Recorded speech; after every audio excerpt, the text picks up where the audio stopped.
Et on retrouve en direct de Dakar notre correspondant Clément Bonnereau. Bonsoir Clément, vous étiez tout à l'heure au tribunal au moment de l'énoncé de ce verdict, un jugement qui était très attendu. Quelles sont les réactions ?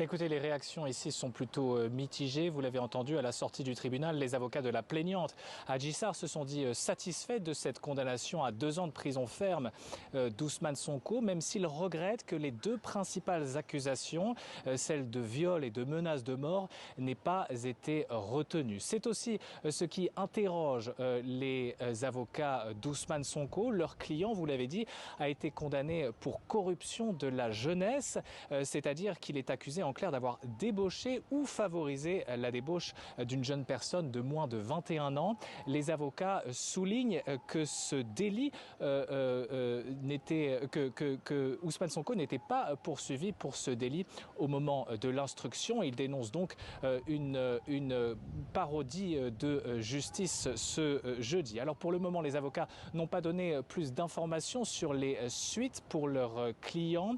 Ils ont confirmé, vous l'avez dit, donc que leur client voit son éligibilité compromise après cette condamnation, mais ils assurent qu'ils vont réfléchir et trouver d'éventuelles voies de recours. Et Clément, chez les partisans d'Ousmane Sonko, c'est la colère évidemment qui domine ce soir. Des heurts ont d'ailleurs éclaté à Dakar. Quelle est l'atmosphère à l'heure qu'il est dans la capitale ?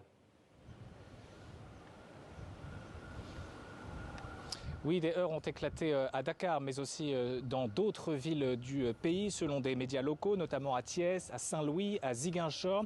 Ici à Dakar, des affrontements sont toujours en cours à l'université Cheikh Anta Diop entre des étudiants et les forces de l'ordre. Un étudiant à qui j'ai pu parler il y a quelques minutes m'a dit avoir vu plusieurs voitures brûlées sur le campus. Des affrontements donc qui ont été violents.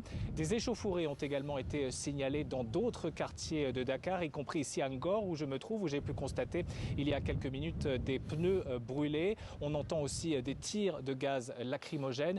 Une situation donc tendue et qui pourrait durer puisque le PASTEF, le parti de l'opposant Ousmane Sonko, a dans un communiqué dénoncé, je cite, un verdict sur commande et appelé les Sénégalais à sortir massivement dans la rue. Un appel à la mobilisation également lancé par d'autres figures de l'opposition, notamment l'ancien maire de Dakar, Khalifa Sall. Merci.